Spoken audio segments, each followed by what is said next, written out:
Ustedes saben que Milena fue una de las mujeres, las amigas entrañables de Kafka, una checa que al principio quería traducir a Kafka del alemán al checo. Era una mujer absolutamente distinta en el sentido de su actitud ante la vida, que feliz, ¿no? Feliz tenía una educación tradicional, tenía una cierta dependencia con su familia, pero Milena había estudiado en un instituto en Praga, donde se promovía un poco el libre pensamiento, y ella fue una mujer de avanzada en su época, ¿no? Muy valiente en todas las decisiones que tomó, y ella le removió el piso, por decir de alguna manera, a Kafka. Y se dice, bueno, así como están las cartas a Feliz, están las cartas a Milena, que es una maravilla también.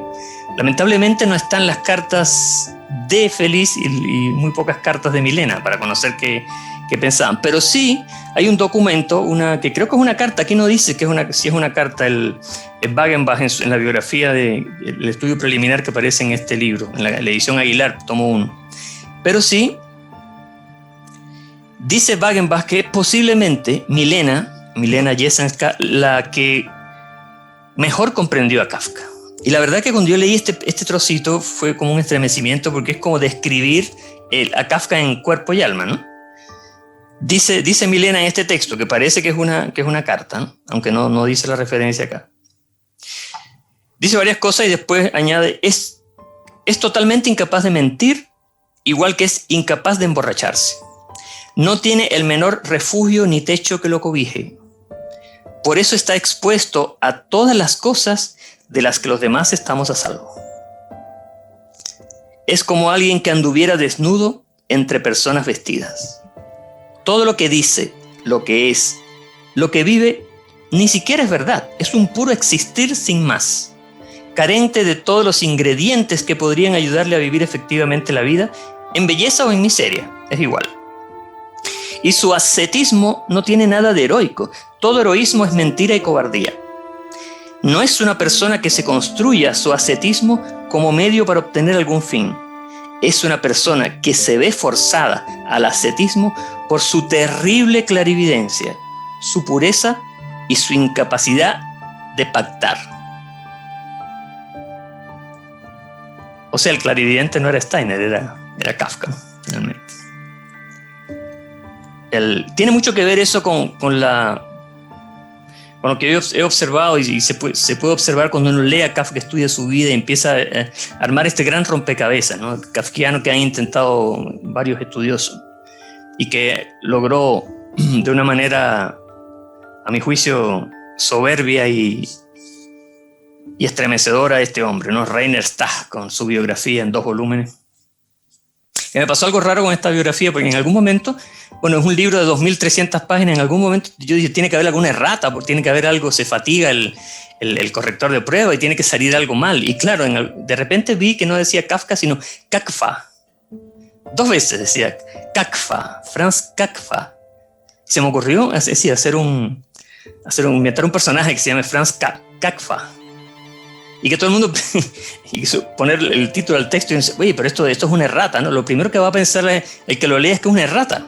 Pero no es una errata. Es como el otro Kafka, que se va a llamar Kakfa, como aparece aquí en este libro. Siempre se habla de que Kafka codificó su actitud ante la literatura, que recordamos que se puede resumir en 2 palabras. Soy literatura. Y uno puede decir, pero ¿cómo que soy literatura? Esto suena algo patudo, algo como demasiado orgulloso, demasiado sobrado, este Franz.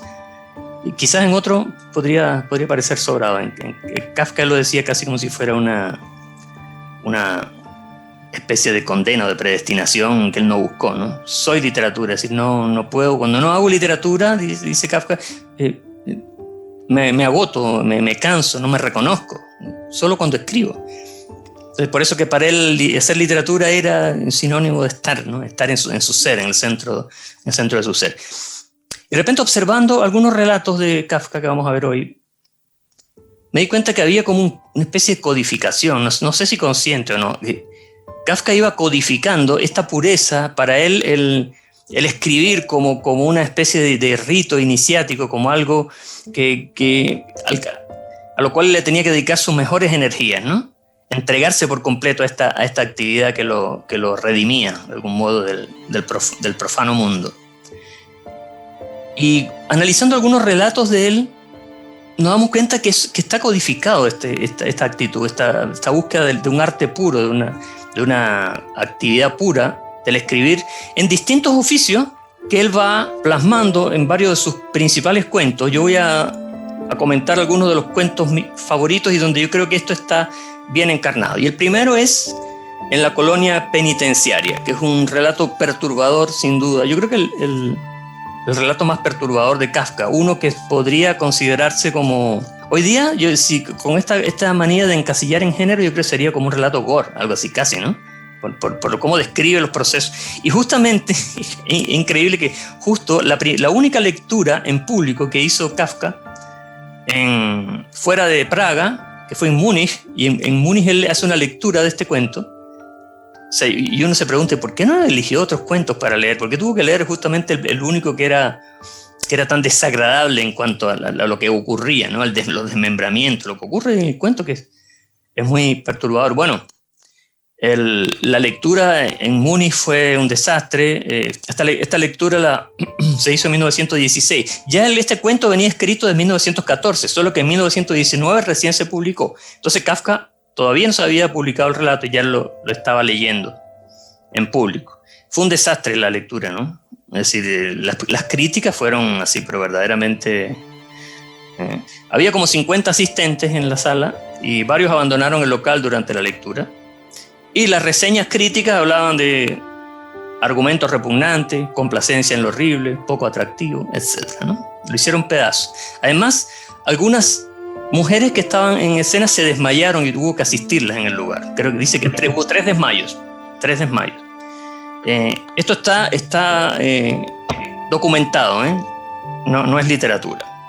La única lectura pública que hizo fuera de Praga. Entonces es también esto es como una performance kafkiana. Ahora, ¿qué tiene este cuento que es tan perturbador? Bueno, en primer lugar, lo que hablamos al principio, es decir, la defensa, él es un torturador, ni siquiera es un torturador, porque es un personaje que inventa una máquina, un procedimiento, para castigar a las personas que habían cometido un delito. Pero él inventa una máquina que para él es casi como una máquina divina, ¿no?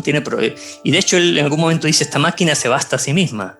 Pase lo que pase, esta máquina se basta a sí misma, no depende de los seres humanos, ¿no? Es como autosuficiente.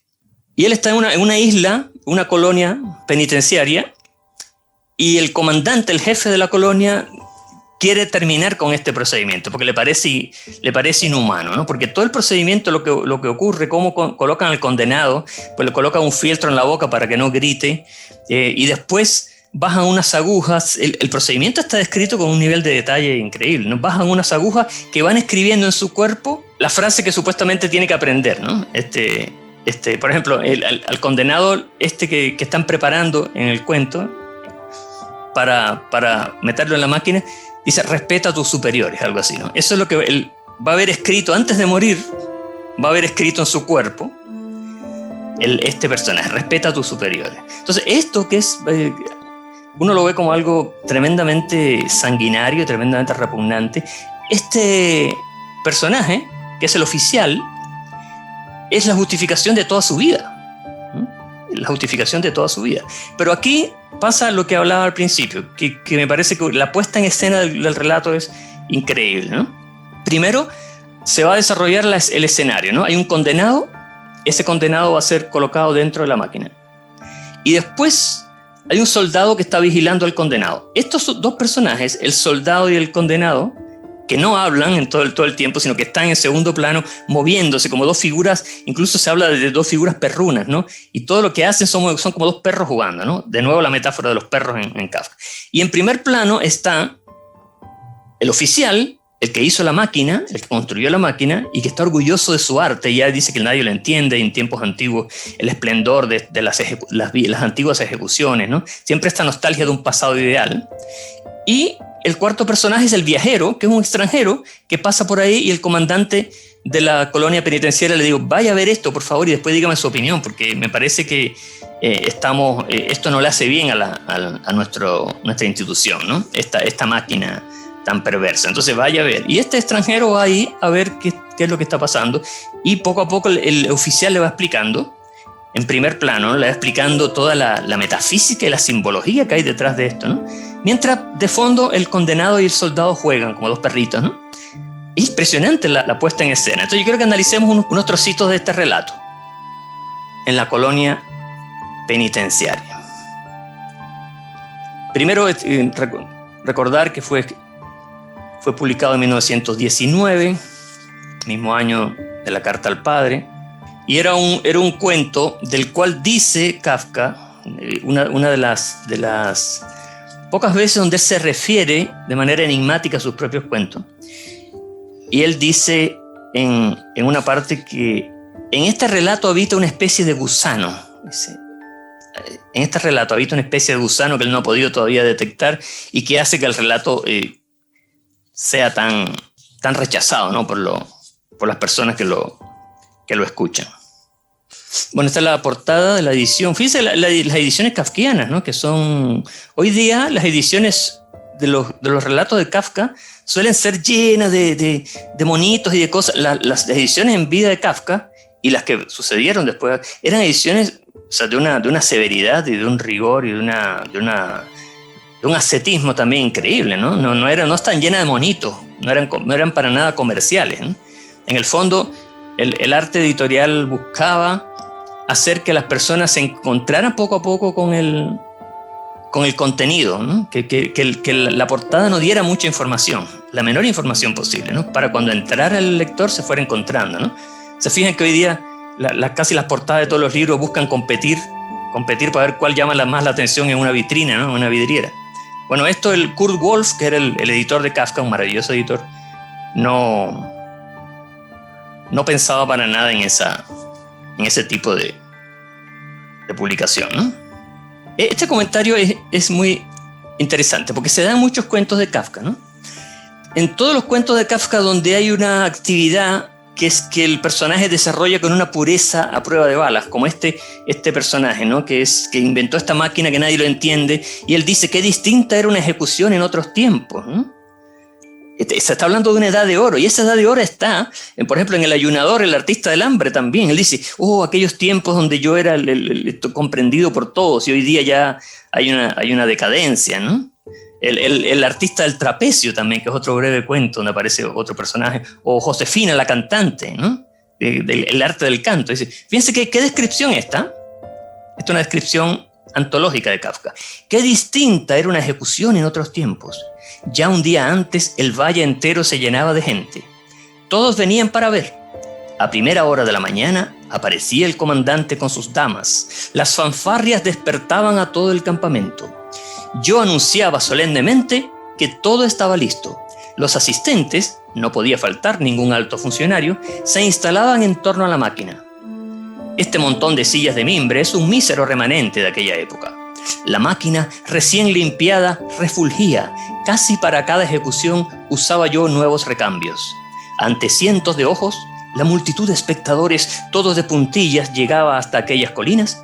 El condenado era colocado bajo la rastra por el comandante en persona. Lo que hoy puede hacer cualquier simple soldado era por entonces tarea mía, como presidente del tribunal, y me honraba. Y entonces empezaba la ejecución. Ninguna nota discordante perturbaba la labor de la máquina. Algunos ya ni miraban, sino que permanecían tumbados en la arena con los ojos cerrados. Todos sabían, ahora será justicia. En el silencio solo se oían los gemidos del condenado, amortiguados por el fieltro. Hoy en día, la máquina ya no puede arrancar al condenado un gemido tan fuerte que el fieltro no consiga apagarlo del todo. Pero en aquel entonces, las agujas de escribir destilaban un líquido corrosivo que hoy ya no está permitido utilizar. Y al final llegaba la sexta hora. Era imposible atender las solicitudes de todos para que se les permitiese mirar de cerca. Sabiamente, el comandante disponía que se tuviera particular consideración con los niños. Yo, de todas formas, gracias a mi profesión, podía asistir siempre. A menudo me quedaba allí acuclillado con 2 niños pequeños en mis brazos, a la derecha y a la izquierda. ¿Cómo captábamos todos la expresión de transfiguración de aquel rostro torturado? ¿Cómo manteníamos nuestras mejillas al resplandor de esa justicia finalmente conseguida y ya evanescente? ¡Qué tiempos aquellos, camarada! Bueno, uno puede comprender el efecto que produjo este relato en su lectura pública, ¿no? Y además que después habla de cómo funciona la máquina, cuál es el efecto real de la máquina en el cuerpo del condenado. Después, durante el transcurso del relato, el oficial intenta que el viajero, que el extranjero, interceda por él para que salven este oficio, ¿no? Porque aquí hay dos partes interesantes. Una, lo terrible de que un ser humano sea torturado y sea sometido a un espectáculo público de castigo de esta manera, ¿no? Con niños y todo incluso. Y por otro lado, el de un personaje que está buscando rescatar un arte antiguo, ¿no? Un arte antiguo que él siente que tiene que ver que es como su obra de arte, ¿no? La máquina en sí, ¿no? Esa máquina casi divina. Después el viajero se da cuenta del horror de esto y le dice, no, yo no te puedo ayudar, pero si yo no tengo nada que hacer acá, es decir, yo creo que esto ya es cosa del pasado y que debe de algún modo eliminarse y suprimirse. Y ahí entonces él dice algo interesante, el oficial, dice, perfecto, entonces estás libre, le dice al condenado, y él ocupa el lugar del condenado. Él ocupa el lugar del condenado y se sacrifica. Pero como en Kafka nunca las cosas salen bien, la máquina empieza a no funcionar bien porque no había quien lo operara bien y la máquina empieza a hacer cosas con el cuerpo del oficial que la verdad que si ustedes quieren leerlo, léanlo. Yo no se los voy a leer acá porque es un poco duro, pero el cuento es muy, muy potente en su puesta en escena porque está hablando de muchos sentimientos. Yo creo que es poner a prueba al lector, al que escuche. Están poniendo a prueba tu capacidad de ver objetivamente un relato literario, o sea, de apreciar un relato literario y en qué medida tú eres capaz de sentirte involucrado emocionalmente o cuánta distancia podrías mantener de lo que se está contando. Entonces es muy increíble lo que pasa acá. Esto es una muestra de lo que pasa en segundo plano. En primer plano están conversando el oficial con el extranjero y en el segundo plano están el soldado y el condenado, que entre tanto, dice, parecían haberse hecho amigos. El condenado hizo señas al soldado, pese a lo mucho que esto le costaba, estando como estaba tan firmemente atado. El soldado se inclinó hacia él y el condenado le susurró algo al oído y el soldado asintió. Es decir, todo esto se desarrolla en segundo plano. Y al principio dice una cosa muy, muy chistoso. Dice, cuando describe al condenado, la primera vez que describe al condenado en el relato, dice, la actitud que mostraba el condenado era tan resignada y perruna que daba la impresión de que se le podría dejar correr libremente por los alrededores y simplemente silbar antes de la ejecución para que viniera. Es decir, está estableciendo Kafka inmediatamente en el relato una jerarquía en los personajes que está delineada de una manera pero tremendamente sutil. Estos 4 personajes tienen cada uno su función, pero mientras los personajes del fondo, el soldado y el condenado, se empiezan a hacer sus propias conspiraciones y casi se mimetizan, los personajes del frente, los personajes principales, entre comillas, el oficial y el extranjero, cada vez se van separando más en su pensamiento, ¿no? Hasta que ya finalmente ocurre lo que tiene que ocurrir, ¿no? Se sacrifica el oficial. Después viene la última escena, que es muy interesante porque ocurre en una especie de casa de té. Y los críticos han dicho, ¿pero por qué una casa de té? Bueno, esto supuestamente ocurriría, y hay varias pistas en el relato que podría ser así, ocurre en una isla oriental, ¿no? Oriental. Que en algún lugar que Kafka tenía predilección por China, ¿no? Y por el oriente. Entonces ocurre en una isla del oriente. Es una especie de casa del té. Y el comandante anterior, que sí aprobaba las prácticas de esta máquina, la tumba, y esto es otra característica de cómo Kafka usa la geografía, la topografía para generar emociones, la lápida de la tumba del viejo comandante, el que sí apoyaba al oficial y a su máquina, estaba debajo de una mesa. Entonces, para ver la lápida, unos personajes que estaban ahí tuvieron que sacar la mesa para que el extranjero pudiera mirar la lápida y después volvieron a poner la mesa, ¿no?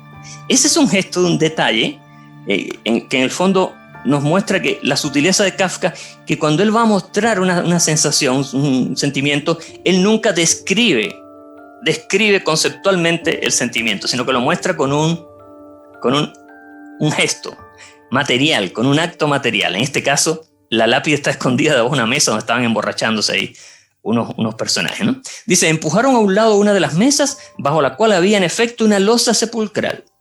Era una lápida sencilla, lo suficientemente plana como para poder ser escondida debajo de una mesa. Tenía una inscripción grabada en letras muy pequeñas. El viajero tuvo que arrodillarse para leerla. Decía así: aquí yace el antiguo comandante. Sus partidarios, a los que ahora no se les permite llevar nombre alguno, le cavaron esta tumba y pusieron la losa. Existe una profecía según la cual el comandante resucitará después de un número determinado de años y desde esta casa conducirá a sus partidarios a la reconquista de la colonia. Creed y esperad. Fíjense como el ámbito, como la corteza religiosa que le da Kafka a esta situación. Él habla ya de profecías, por ahí se habla de leyendas. Es decir, finalmente para Kafka todo esto forma parte de una mitología tremendamente poderosa y perturbadora para él, ¿no?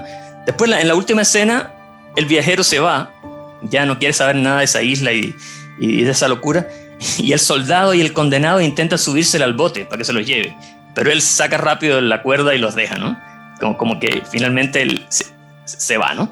Y quedan estos dos personajes ahí librados a su propia suerte, y por supuesto el oficial se sacrificó en la máquina, ¿no? Se sacrificó. Entonces, bueno, este es un relato kafkiano que no es común, no es de los relatos kafkianos que conocemos, porque la metamorfosis nos habla de una transformación, que es un cuento un poco fantástico, pero este cuento hay algo oscuro aquí, ese gusano que hablaba Kafka, ¿no? Dice, en este relato hay escondido un gusano, algo misterioso que él no sabía, ¿no? ¿Qué podría ser? Nosotros podríamos perdernos en interpretaciones. Yo creo que Kafka veía de alguna manera que su relación con la literatura estaba calcada en la de este torturador con la máquina, ¿no? Para este torturador la máquina era algo divino, algo que le había sido revelado, era un artefacto arquetípico, no sé cómo lo podríamos llamar, y todos estaban en contra de él porque nadie entendía el procedimiento, y él era un artista, él se consideraba un artista de la máquina, ¿no? Y era tan ingenuo que no podía entender que simplemente los seres humanos no podían ser masacrados y no podían ser torturados de esa manera. Es decir, pero él solo veía la pureza de su arte. Entonces, ahí podíamos hablar un poco de la culpabilidad de Kafka con la escritura, ¿no? En el fondo él estaba haciendo la vida imposible a las personas a su alrededor con su actitud, porque lo único que pensaba era en escribir y escribir y escribir, ¿no? Entonces, este es uno de los... El oficio de torturador el arte, este maquinista, ¿no? Es uno de los primeros de las pistas que yo creo que Kafka utiliza para darnos la idea de que, o para mostrarnos un poco en una representación simbólica que es para él escribir. Escribir para mí es tan importante como lo que era para este hombre la máquina, y finalmente la máquina no pudo hacer su ejecución como en los tiempos antiguos, entonces decidió sacrificarse. El otro cuento, que es mucho más humorístico, ¿no? En todo Kafka hay humor, incluso aquí en la colonia penal, en los juegos entre el soldado y el condenado también hay unas cosas. De repente le abre con una cuchilla por atrás y le queda todo su trasero al aire y se ríen y es todo un juego así como retorcido, mientras delante el oficial y el extranjero están hablando realmente de cosas tremendamente fuertes e importantes. Ese contraste teatral, dramático, es maravilloso lo que...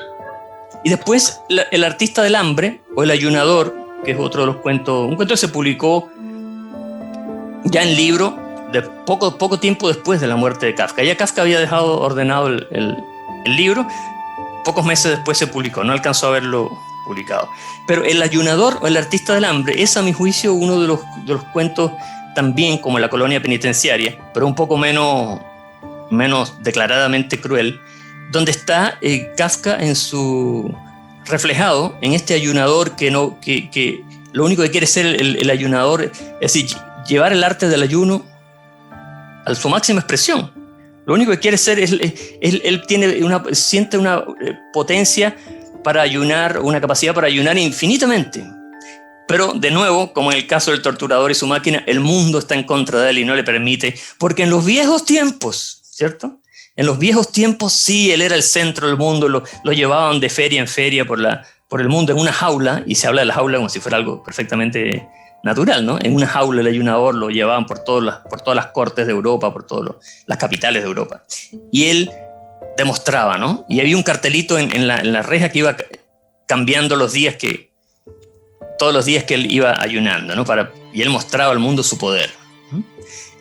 Veamos el comienzo del cuento, que es muy significativo de Kafka. ¿Cómo comienza un artista del hambre?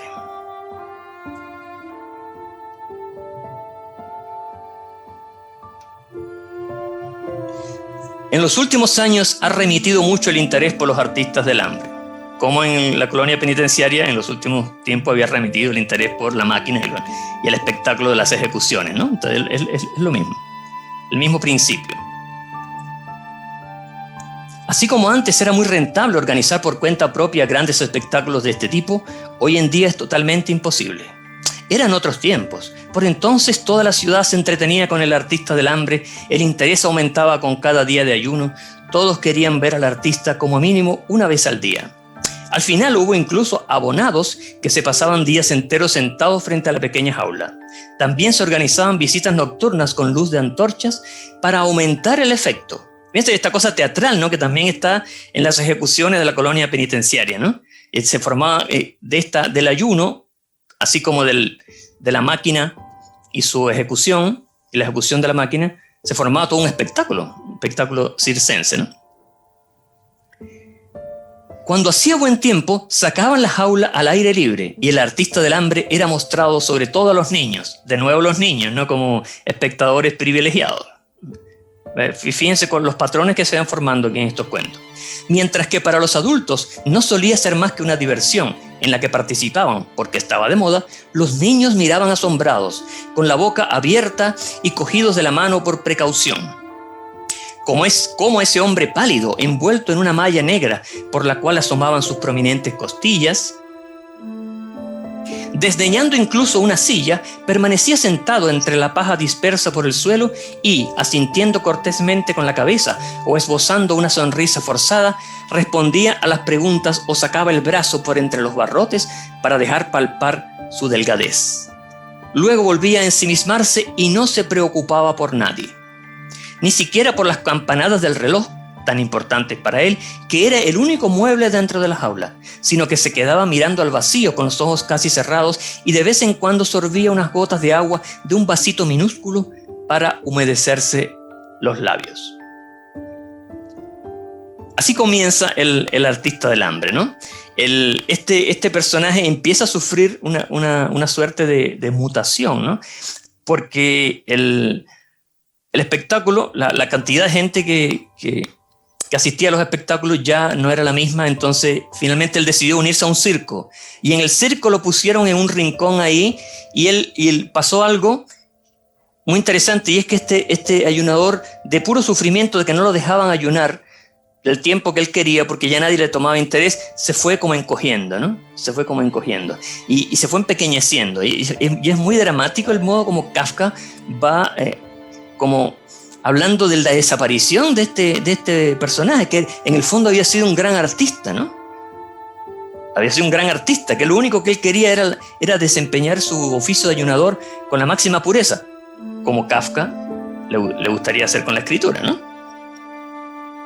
Pero todos están en contra. Hay una parte muy, muy increíble donde al fondo, todo el mundo, para llegar a los establos donde estaban los animales, los tigres, los leones, que era lo que todo el mundo quería ver, tenían que pasar por su jaula. Y a veces pasaban con unos pedazos enormes de carne sangrante, carne roja sangrante, para dárselo a a las panteras y a los tigres. Y él, imagínese el ayunador viendo esos pedazos rojos de carne que pasaban. Kafka era vegetariano, además. Él tiene una frase por ahí que dice que un vegetariano se alimenta de su propia carne. Es la única manera como puede comer carne. Entonces, esos contrastes que se producen en el relato realmente producen un efecto en el lector. Este es uno de los relatos que yo más veces he leído de Kafka.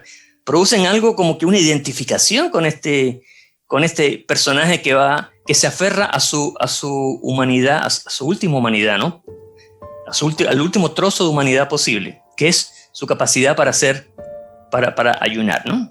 En algún momento, dentro de estos saltos de humor que tiene Kafka, los guardianes comían de espaldas a él para darle la oportunidad de que sacara de por ahí un refrigerio que ellos pensaban que tenía oculto, porque nadie creía que era capaz de ayunar tanto, ¿no? Entonces, como un modo de decirle, ya, come, saca lo que tienes por ahí y cómelo, si no te vamos a... Era como una especie de compasión que tenían por el ayunador, y el ayunador, como era un tipo que tenía una relación tan pura con el ayuno, eso lo afectaba tanto que entonces se ponía a cantar.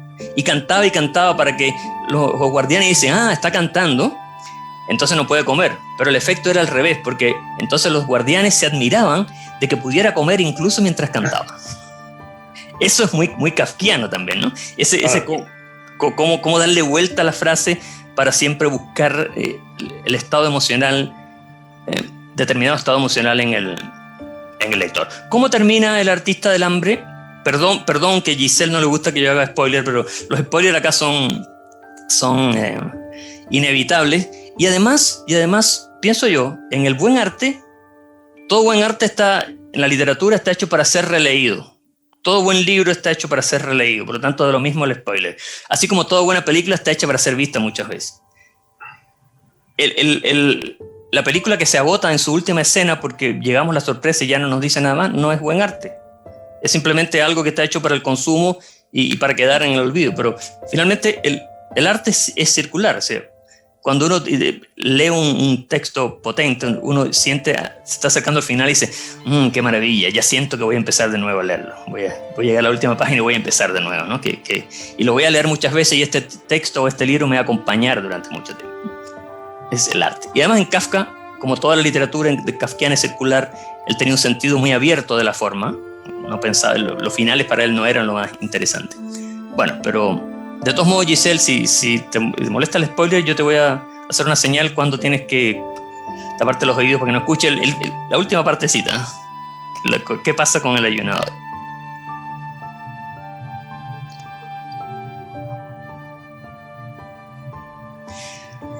Bueno, finalmente el ayunador quedó botado ahí entre la paja, entre la suciedad que había en la jaula. Quedó ahí botado, ¿cierto? Nadie ya lo hizo caso. Se olvidaron del ayunador, porque además como se iba reduciendo, entonces ya ni siquiera lo veían. Pasaron muchos días y también esto llegó a su fin. Fíjense la sutileza de Kafka para captar el fin del ayunador. Un vigilante reparó un día en la jaula y preguntó a los criados por qué tenían allí sin usar y con paja podrida en su interior esa jaula perfectamente aprovechable. Nadie lo sabía, hasta que uno de ellos se acordó del artista del hambre al ver la tablilla donde aparecían el número con la cantidad de días que ayunaba, ¿no? Removieron la paja con unas varas y encontraron en ella al artista. Fíjense la imagen. ¿Recuerdan cuando a Gregor Samsa lo barren? Lo tiran a un lado y cae lejos, ¿no? Removieron la paja con unas varas y encontraron en ella al artista. Y aquí viene un diálogo que me habría gustado escucharlo por Orson Welles, no he leído, ¿eh? ¿Todavía ayunas?, preguntó el vigilante. ¿Cuándo piensas dejarlo definitivamente? Perdonadme todos, susurró el artista del hambre. Solo el vigilante, que tenía la oreja pegada a los barrotes, pudo oírlo. ¿Recuerdan el guardián de ante la ley que tiene que pegar el oído al visitante para poder escucharlo?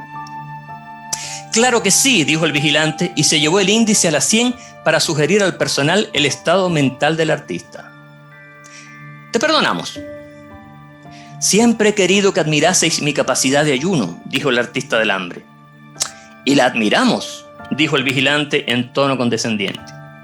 Pero no deberíais admirarla, dijo el artista. Pues entonces no la admiraremos, dijo el vigilante. ¿Por qué no deberíamos admirarla? Porque tengo que ayunar, no puedo evitarlo, dijo el artista. Vaya, vaya, dijo el vigilante. ¿Y por qué no puedes evitarlo? Porque, dijo el artista del hambre, alzando un poco la cabecita, con los labios estirados como para dar un beso y hablando al oído mismo del vigilante, de modo que no se perdiera nada. Porque no he podido encontrar ninguna comida que me gustara. De haberla encontrado, créeme, que no habría hecho ningún alarde y me habría hartado como tú y todo el mundo. Estas fueron sus últimas palabras, pero en sus ojos, quebrantados, persistía aún la convicción firme, aunque ya no orgullosa, de que seguiría ayunando. Y ahora limpiad todo esto, dijo el vigilante, y enterraron al artista del hambre junto con la paja. Luego metieron en la jaula a una joven pantera. Ahora fíjense el contraste, ¿no? A una joven pantera. E incluso, para la sensibilidad más embotada, fue un alivio ver a aquella fiera revolcarse y dar vueltas en una jaula tanto tiempo vacía. No le faltaba nada. La comida que le gustaba se la traían los guardianes sin pensárselo mucho. Ni siquiera parecía echar de menos la libertad. Aquel cuerpo noble, provisto de todo lo necesario hasta casi reventar, parecía llevar consigo la libertad. Esta parecía ocultarse en algún punto de su dentadura. Y la alegría de vivir surgía con tanta intensidad de sus fauces que a los espectadores les costaba hacerle frente. Pero se dominaban, se agolpaban en torno a la jaula y luego no querían moverse del sitio. Y ese es el fin del artista del hambre, ¿no? Se sacrifica igual el artista del hambre como el de la máquina, ¿no? El torturador de la máquina, porque ambos son fieles a oficios que ya no son de este mundo, ya no tienen... O sea, son oficios que ya han sido desterrados, están añejados, o sea, están casi como prohibidos, como excomulgados. Entonces ellos, por esa fidelidad, por esa pureza, finalmente pierden la vida, ¿no? Del modo más desastroso. Kafka con la escritura, ¿no? De nuevo, otra imagen que se fabrica, ¿no? El ayunador, el torturador. Después el topo en la construcción. No sé si leyeron el cuento La guarida o La construcción. Lo mismo, es decir, ese es un relato donde también está la metáfora de qué es lo que se necesita. El topo está orgulloso de la fortaleza que había construido bajo tierra, iba a dejar fuera a todos sus enemigos. Y él habla, hay unas reflexiones sobre los enemigos interiores y los enemigos exteriores, ¿no? Pero de repente escucha un ruidito y ese ruidito le desarma toda su seguridad, porque ese ruidito se va repitiendo. Y él empieza a imaginar, ¿de dónde viene el ruido? Pero si yo hice una fortaleza perfecta, ¿cómo es posible que siga escuchando el ruido? Y empieza a hacer un nivel más profundo y cada vez más abajo, y se sigue escuchando el ruido. Entonces él se da cuenta de que casi se vuelve loco porque se da cuenta que la seguridad que él buscaba con su fortaleza es imposible. Porque toda construcción siempre tiene un punto débil, ¿no? Y eso lleva a desesperarlo de alguna manera, ¿no? Casi a fabricarla, a propiciar la locura en él, ¿no? Ese es otro cuento que también tiene mucho de este afán kafkiano por colocar artistas representados por el topo, el ayunador, el torturador, artistas que contra todo el mundo, y no importa lo que pase a su alrededor, ellos defienden la pureza de su arte. Y él se encarga en cada línea de decir que este es un arte que no funciona en la realidad simplemente porque el mundo ya está en otra, ¿no? Está en otra frecuencia. No es por la imperfección del artista. El artista lo hace todo perfectamente. Casi de una manera deliberada, busca la perfección a toda costa, ¿no? De una manera maniática. Pero el mundo son otras las modas, son otros los oficios, ¿no? En un relato muy cortito que apareció en una de las hojas de uno de los cuadernos de los diarios, se llama El artista del...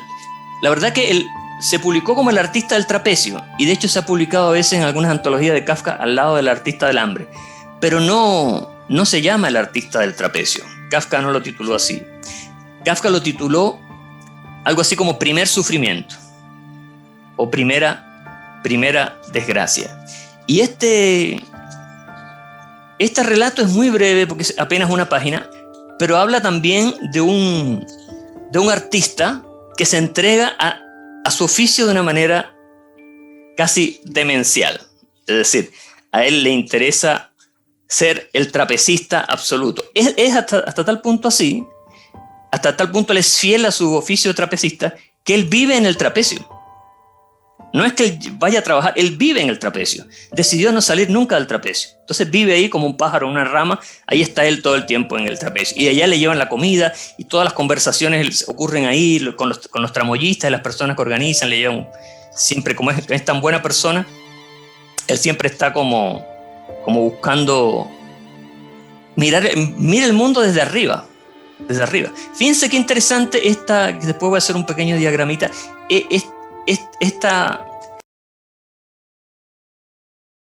relación. El ayunador mira al mundo, es el artista que mira al mundo dentro de una jaula. El trapecista mira al mundo de lo alto de un trapecio. El topo mira al mundo desde el fondo, desde el centro de la tierra, de abajo de la tierra. Fíjense que ahí se va creando como una especie de mapa, ¿no?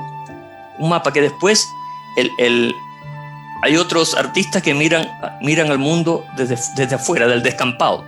Por ejemplo, la máquina de la colonia penitenciaria está al aire libre, en un valle, ¿no? Con el sol ahí y a merced de los elementos. Entonces, hay distintas coordenadas que nos va dando Kafka, distintas pistas, ¿no? Y en el caso voy a buscar acá el artista del trapecio, acá, que se llama, como les dije, Una primera desgracia, o Primer sufrimiento. Es un cuento muy cortito que apareció entre los diarios. Dice, un artista del trapecio, y abre un comentario acá, con guión, ¿no? Es sabido que este arte, ejercitado en las cúpulas de las grandes salas de variedades, es uno de los más difíciles que puede llegar a dominar un hombre. Ya lo deja claro al principio, ¿no? Un artista del trapecio había dispuesto su vida de tal modo, al principio solo a causa de sus ansias de perfección, luego como una costumbre tiránica, que permanecía noche y día en el trapecio. Todas sus necesidades, por lo demás muy escasas, eran satisfechas por unos sirvientes que se turnaban y que estaban pendientes abajo de lo que necesitaba, subiéndolo y bajándolo en unos recipientes construidos para ese propósito. Esa forma de vida no causaba dificultades especiales en el entorno. Solo durante los otros números del programa resultaba un poco molesto que permaneciera arriba, ya que no se le podía ocultar, y aunque se comportaba con tranquilidad en esos momentos, siempre se escapaba alguna mirada del público hacia él. Él estaba siempre en el trapecio, aunque no fuera el número del trapecio el que se estuviera desarrollando, ¿no? Pero la dirección se lo perdonaba, ya que era un artista extraordinario e insustituible. Por supuesto, también se veía que no vivía así por petulancia, aunque solo así podía ejercitarse continuamente y solo así podía mantener su arte en un nivel de perfección. De nuevo, la conquista de la perfección y la pureza de la técnica a toda prueba, ¿no? En algún momento este artista del trapecio se le ocurre algo, cae en la cuenta de que necesita otro trapecio, que ya no puede vivir en uno solo. Y de hecho se horroriza de que haya vivido todo el tiempo solo en un trapecio. Y le pide al empresario que le busque otro trapecio. Y el empresario, como lo quería tanto, le dijo que sí, que no había problema. Y en ese entonces el trapecista estalla en un ataque de llanto. Y fíjense cómo describe ahora Kafka, de nuevo en esto de los gestos, ¿no? Los gestos expresando emociones. Cómo describe Kafka la relación o la reacción del empresario con el trapecista. A continuación, el trapecista súbitamente comenzó a llorar. Profundamente aterrorizado, el empresario se levantó de un salto y preguntó qué ocurría. Y como no recibió ninguna respuesta, se subió al asiento, le acarició y presionó su mejilla contra la de él, de tal modo que quedó empapada por las lágrimas del trapecista. ¿Se imaginan lo ridículo de la escena, no? El empresario le pone la mejilla al trapecista y quedan las dos mejillas pegadas así y las lágrimas empiezan a correr de una cara a otra. Lo ridículo, pero se imaginan la claridad de la imagen, cómo finalmente Kafka es capaz de construir una escena. Por eso se dice que la lógica, esto ya se ha dicho mucho, ¿no? Pero la lógica de las descripciones de Kafka es una lógica de los sueños, una lógica onírica. Es decir, todo lo que él buscaba era representar la lógica de las imágenes tal como las vemos en los sueños, levemente distorsionadas, ¿no? Pero siempre significando algo, ¿no? Siempre significando algo más allá de las palabras. Y en algún momento dice el empresario mira el rostro, ese rostro casi infantil del trapecista y dice, y ve en su rostro por primera vez unas arrugas. Y se da cuenta que iba a envejecer, ¿no? que ya había empezado a envejecer. Y ahí entonces cobra sentido el título del relato, Primera desgracia o primer sufrimiento. Es decir, es una metáfora de la vejez. No tiene sentido que el cuento se llame Un artista del trapecio, como se ha publicado siempre. No, el título original tiene sentido, ¿no? Una primera desgracia. Es decir, en algún momento el trapecista iba a tener que bajarse de ahí, porque iba a enfermar, iba a envejecer y toda su vida se iba a trastocar, ¿no? Entonces ya el empresario siente un temblor al darse cuenta que sí, que el trapecista iba a envejecer en cualquier momento y ya no podía llevar adelante su arte con la perfección requerida, ¿no? Bien, ahora voy a poner un pequeño gráfico acá, pero mientras tanto pueden hacer comentarios que quieran. Vamos a abrir el espacio a conversar. Carlos, Sí, hablaste de repente del ayunador por un lado, después el trapecista, que el trapecista vivía ahí en el trapecio, bueno, y ahí la realidad de repente, como estábamos hablando delante, a veces supera la ficción. Por ahí por el siglo IV después de Cristo, ahí en el desierto del Sinaí, ahí en Egipto y ahí en la península del Sinaí, vivían un grupo de eremitas que se llamaban los esicastas. Y había uno, dos o tres en particular que vivían en las columnas y practicaban además el ascetismo ¿cómo se llama? Hacían ayuno obligatorio durante mucho tiempo y eran tipos casi en los huesos, y eso era tomado como una forma de llegar a la divinidad. Y estos tipos, y alrededor de estas columnas habían tipos que miraban para arriba y oraban con ellos, y de repente les subían un poquito de agua o algún pedacito de pan. Y me acordé de los niños, cuando tú decías que los niños miraban al ayunador. Bueno, aquí habían tipos que miraban al esicasta ahí, uno famoso que se llama Simón no sé cuánto, sí. Y el tipo ahí estaba haciendo penurias ahí en las columnas, además del ayuno, qué sé yo, y lo mismo que relata Kafka. O sea, no sé si Kafka conocía eso o no, pero es lo que él describe. Exactamente, sí, bueno, Kafka le echaba un ojo a todas estas tradiciones místicas. Yo creo que Kafka es un místico, en el sentido de que él buscaba lo espiritual que había en toda acción humana, ¿no? Y la escritura para él que era como el canal de lo espiritual por excelencia, ¿no? Entonces él siempre buscaba esas conexiones. Como decía Milena en el fragmento que les leí, Milena Jessenska, cuando dice Kafka no era una persona incapaz de hacer cualquier pacto, es decir, incapaz de hacer concesiones. Él no hacía concesiones, era incapaz de mentir, era incapaz de doblez. Entonces, si a él no le funcionaba algo, no buscaba una escaramuza para lograr una trampa, no hacía trampa, ¿no? Era incapaz de cualquier pacto. Entonces, todos estos artistas extremos de los que va describiendo Kafka en sus cuentos son personajes que su arte lo llevan a la pureza final, pase lo que pase. Y si el mundo no los acepta, pues entonces se sacrifican. Pero su arte, la pureza de su arte queda inmaculada, ¿no? Que eso es también la fuerza de un escritor como Kafka, que todavía no se ha hablado lo suficiente de la ética oculta en los relatos de Kafka, ¿no? Que yo creo que eso es un tema por explorar todavía. Se habla mucho de lo absurdo, de la lógica onírica, pero la cosa verdaderamente, el sustrato ético humano que hay detrás de Kafka, que lo captó muy bien Gustav Janu, y este joven que se hizo amigo de Kafka y que hizo el libro de conversaciones con Kafka maravilloso.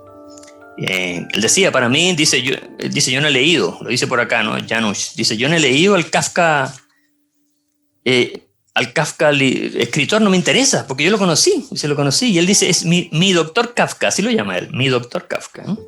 Dice, para mí Kafka no es ni ha sido nunca un fenómeno literario, es mucho más. Para mí el doctor Kafka sigue siendo, como lo fue años atrás, la envoltura que protege mi interior más profundo.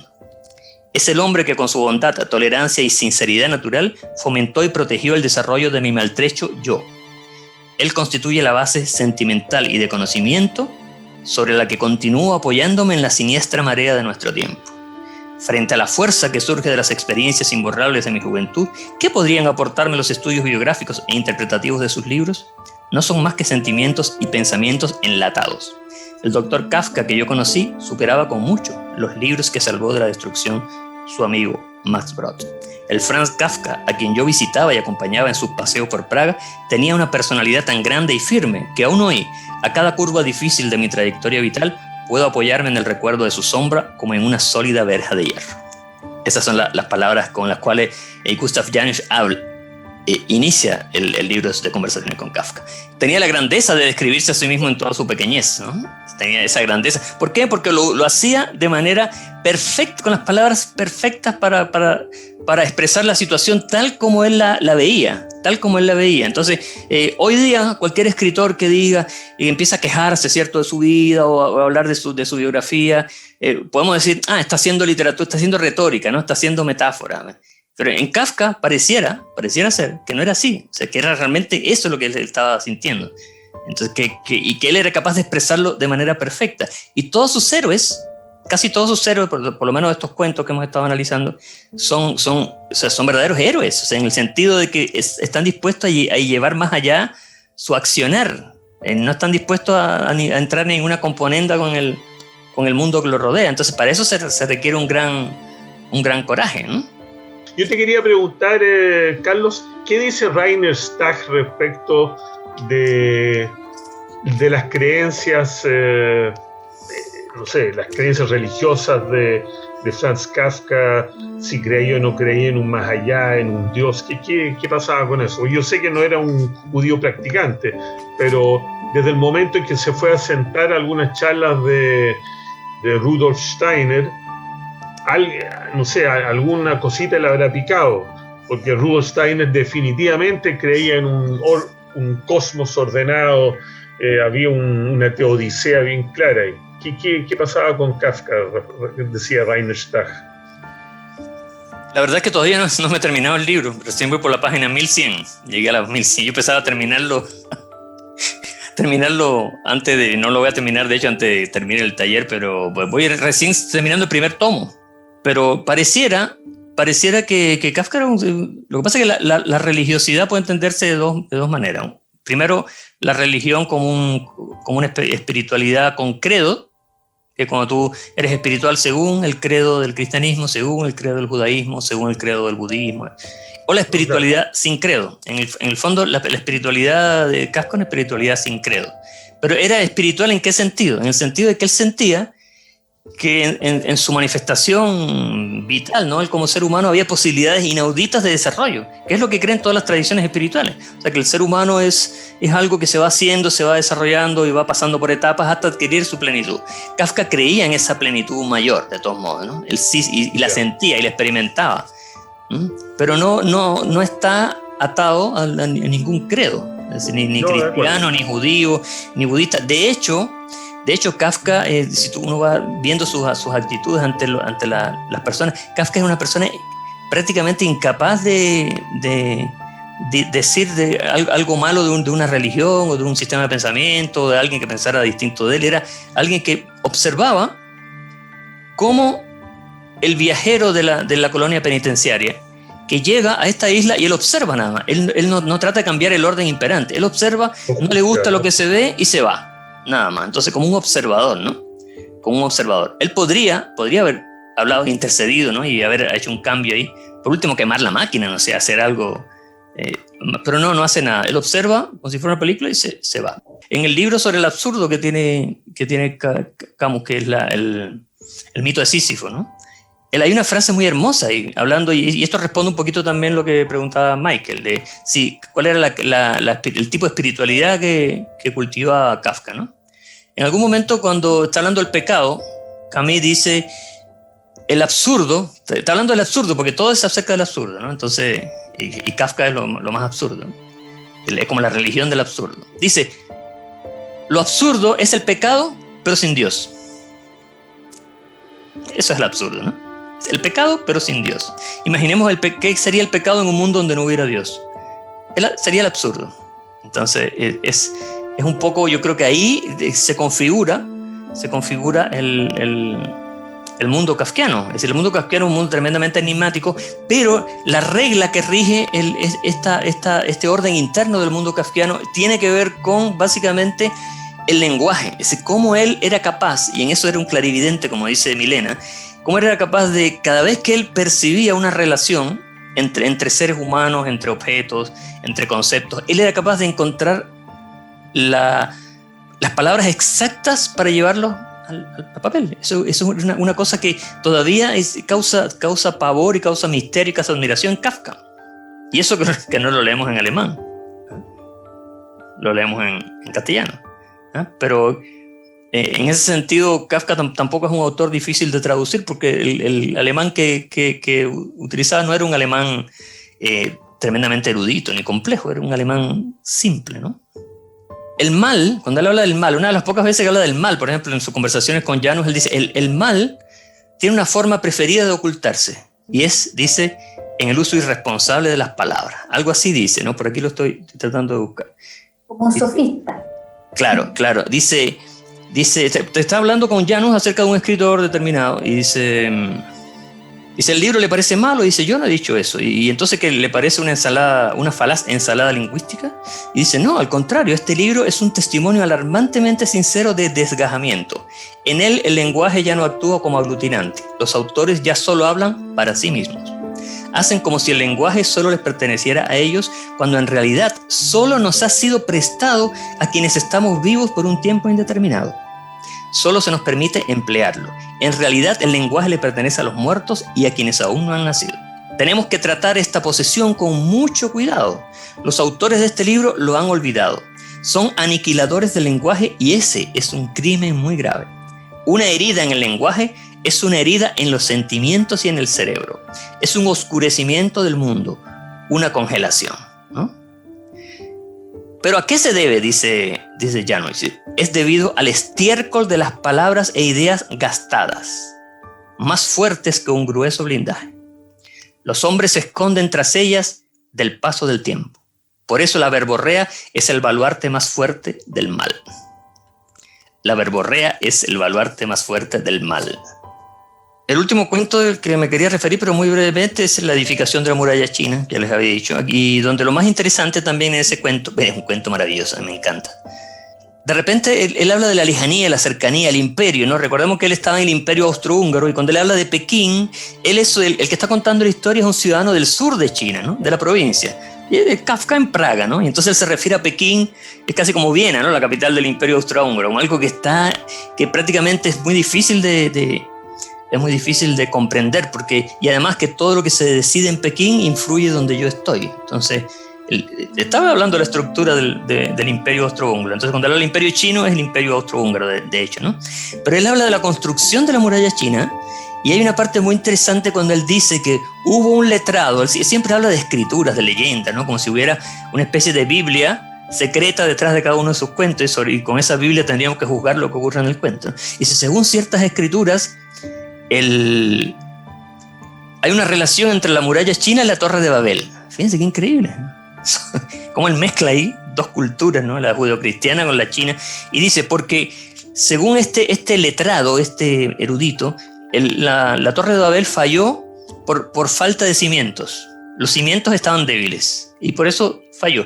Pero el propósito secreto de la muralla china es dar nuevos cimientos para una nueva Torre de Babel. Y después él mismo se pregunta técnicamente cómo es posible que algo que es extensivo, que es larguísimo, sirva como cimientos para una torre. Y ahí entonces empieza a hacer una disquisición. Y un juego temporal maravilloso que se produce en el relato, cuando él dice que cada vez que se hablaba de un emperador que había vivido hace 1000 años, se hablaba como si estuviera vivo. Y sin embargo, al emperador vivo, lo juzgan entre los muertos. El emperador actual era como si estuviera muerto, y un emperador de hace muchísimo tiempo era traído a la realidad como si fuera algo, el emperador real, ¿no? El vivo. Entonces hay una inversión y un juego con los cánones temporales que es fabuloso, ¿no? Y el que está hablando es un constructor, te está explicando cómo se va construyendo esta muralla y cómo, según el sistema de construcción, quedaron muchos vacíos, ¿no? Vacíos entre medio, y entonces empieza a jugar con esos vacíos. Empieza a jugar con el concepto de enemigo. Por ejemplo, cuando está hablando de los enemigos, supuestamente, ¿para qué es la Gran Muralla China? Para defendernos de los enemigos del norte. Pero ¿acaso alguno de nosotros ha visto en algún momento a los enemigos del norte? ¿Quiénes son? Y entonces ahí empieza a jugar con el concepto de enemigo. Y después habla de los enemigos interiores, que son ¿acaso los enemigos más, los enemigos de los que tenemos que cuidarnos, ¿no? Aquí está, dice, ¿de quiénes iba a resguardarnos la Gran Muralla? De los pueblos del norte. Yo vengo del sureste de China. Ningún pueblo del norte nos amenaza. Leemos las historias antiguas y las crueldades que estos pueblos cometen, siguiendo sus instintos, nos hacen suspirar bajo nuestros pacíficos árboles. En las auténticas figuras de los pintores vemos esos rostros crueles, esas fauces abiertas, esas mandíbulas ceñidas de dientes puntiagudos, esos ojitos entornados que parecen buscar carne débil para el brillo de sus dientes. Cuando los niños se portan mal, de nuevo los niños, cuando los niños se portan mal, les mostramos esas figuras y ellos se refugian en nuestros brazos. Pero eso es todo lo que sabemos de esos hombres del norte. Nunca los hemos visto. Y si permanecemos en nuestra aldea, no los veremos nunca, aunque resolvieran precipitarse sobre nosotros al galope tendido de sus caballos salvajes. Demasiado vasta es la tierra y no los dejaría acercarse. Su carrera se estrellaría en el vacío. Fíjense esto, qué interesante, ¿no? Esa concepción del espacio. Es decir, estamos tan lejos que nunca nos van a alcanzar, nunca, no importa lo que hagan, porque se estrellarían contra el vacío de esa distancia. Así de desproporcionada es la distancia que nos separa de ellos, ¿no? Ese concepto también de cómo él juega con distorsiona el tiempo y el espacio, yo creo que uno de los cuentos donde lo ha logrado de manera más perfecta Kafka es en este relato, ¿no? Y dentro de ese relato, así como dentro del proceso está la parábola ante la ley, dentro de la edificación de la muralla china está la parábola un mensaje imperial, que al igual que ante la ley se ha publicado aparte, porque son textos que tienen una autonomía maravillosa, ¿no? Es una parábola que describe bien la infinitud del imperio. Este es uno de los textos, a mi juicio, más hermosos y perfectos e inquietantes de Kafka, ¿no? Dice, el emperador, así dicen, te ha enviado a ti, el solitario, el más miserable de sus súbditos, la sombra que ha huido a la más distante lejanía, microscópica ante el sol imperial. Justamente a ti, el emperador te ha enviado un mensaje desde su lecho de muerte. Hizo arrodillar al mensajero junto a su cama y le susurró el mensaje al oído. Tan importante le parecía que se lo hizo repetir. Asintiendo con la cabeza, corroboró la exactitud de la repetición. Y ante la muchedumbre reunida para contemplar su muerte, todas las paredes que interceptaban la vista habían sido derribadas y sobre la amplia y alta curva de la gran escalinata formaban un círculo los grandes del imperio. Ante todos ordenó al mensajero que partiera. El mensajero partió en el acto, un hombre robusto e incansable. Extendiendo primero un brazo, luego el otro, se abre paso a través de la multitud. Cuando encuentra un obstáculo, se señala sobre el pecho el signo del sol. Adelanta mucho más fácilmente que ningún otro. Pero la multitud es muy grande, sus alojamientos son infinitos. Si ante él se abriera el campo libre, ¿cómo volaría? Qué pronto oirías el glorioso sonido de sus puños contra tu puerta. Pero en cambio, qué vanos son sus esfuerzos. Todavía está abriéndose paso a través de las cámaras del Palacio Central. No acabará de atravesarlas nunca. Y si terminara, no habría adelantado mucho. Todavía tendría que esforzarse para descender las escaleras, y si lo consiguiera, no habría adelantado mucho. Tendría que cruzar los patios, y después de los patios el segundo palacio circundante, y nuevamente las escaleras y los patios, y nuevamente un palacio, y así durante miles de años. Y cuando finalmente atravesara la última puerta, pero esto nunca podría suceder, todavía le faltaría cruzar la capital, el centro del mundo, donde su escoria se amontona prodigiosamente. Nadie podría abrirse paso a través de ella, y menos aún con el mensaje de un muerto. Pero tú te sientas junto a tu ventana y te lo imaginas cuando cae la noche. Yo creo que si este texto fuera lo único que se habría conservado de Kafka, ya bastaría, ¿no? Es decir, Es como un cuento borgiano también. absolutamente, es decir, es una tal, cómo el lenguaje va expandiendo el espacio que va creando, ¿no? Como cuando alguien escribe, crea espacio, ¿no? En el imaginario se abre un espacio, ¿no? Y cómo Kafka va expandiendo y empujando ese espacio hasta ya hacerlo algo, darle una especie de vértigo, ¿no? Que lo convierte en algo cósmico, algo fuera de... China siempre ha sido como la metáfora de la infinitud, sobre todo para los escritores europeos y escritores occidentales. Hay un texto también que estoy buscando, todavía no lo he encontrado, que es un libro dedicado solamente a la influencia de China en la obra de Kafka, que es maravilloso, ¿no? Y hay varios autores occidentales que tienen una relación. El mismo Lezama Lima, por ejemplo, que estaba hablando Michael al principio, Lezama Lima, tiene un cuento que se llama El juego de las decapitaciones, que es una historia china. Tú lees ese cuento y dices, oye, pero esto está escrito por un chino de hace 1000 y tantos años, y está escrito por un cubano en los años 50, ¿no? Entonces es curioso cómo algunos autores tienen esa capacidad de mimetizarse con esa China mítica que de alguna manera está en el ambiente, ¿no? Con la cual todos también forman parte de nuestra cultura también, de algún modo. Esa China remota, esa China de los límites, que tiene que ver también con los límites de la imaginación. Bien, entonces, ¿algo más? Quería mostrarle finalmente el diagrama. Bueno, esta es Milena, para que la conozcan. Una mujer muy importante. Y Kafka, aprovechando que está Milena ahí en pantalla, Kafka le dio en algún momento, creo que en el año 20, bueno, poco antes de morir, le dio a Kafka a Milena sus diarios. Eso fue algo que se ha dicho que Kafka nunca tuvo una relación tal de confianza, salvo con Max Brod, de darle a una persona todos sus escritos tan íntimos, ¿no? Este es el diagrama que hice un poco muy torpemente, por supuesto, pero para ver cómo se relacionan todos estos cuentos con el hecho de la búsqueda de Kafka de una pureza en la intención respecto del arte de la escritura, ¿no? El trapecista arriba, el ayunador adentro de la jaula, ¿no? El topo bajo tierra, y después en los espacios de afuera que está el constructor de la muralla china, el torturador que está también en este valle, en esta isla, y la cantante, ¿no? Josefina también, que es otro personaje increíble de Josefina la cantante o el pueblo de los ratones, que es uno de los relatos más enigmáticos, ¿no? A mi juicio, estos 6 personajes encarnan un poco son representaciones simbólicas de lo que... Bueno, toda representación es simbólica, pero son representaciones de cómo Kafka veía o intentaba esclarecerse a sí mismo eso que llevaba a hacer literatura, ¿no? ¿Qué significa la escritura para Kafka? Lo mismo que significaba el trapecio para el trapecista, lo mismo que el ayuno para el ayunador, la máquina para el torturador, el canto para Josefina, la muralla china o la infinitud de la misma China para el constructor y la fortaleza para el topo. Es eso, son distintas imágenes de Kafka, del mismo Kafka, y yo creo que podríamos encontrar más, es decir, no son las únicas. Yo encontré esas porque la busqué en los cuentos que a mí más me han impresionado de Kafka, ¿no? Este taller me sirvió también para descubrir, lo mismo me pasó con el taller de Borges, que lo poco que había leído a Kafka. O sea, me di cuenta que había las obras completas, pero no me he leído ni la mitad.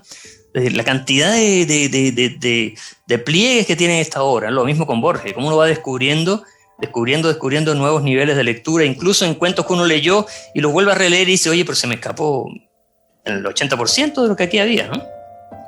Entonces son como verdaderos cofres sin fondo estos autores, ¿no? Bien. Se nos está acabando el taller, nos queda poquito. Nos queda una sesión.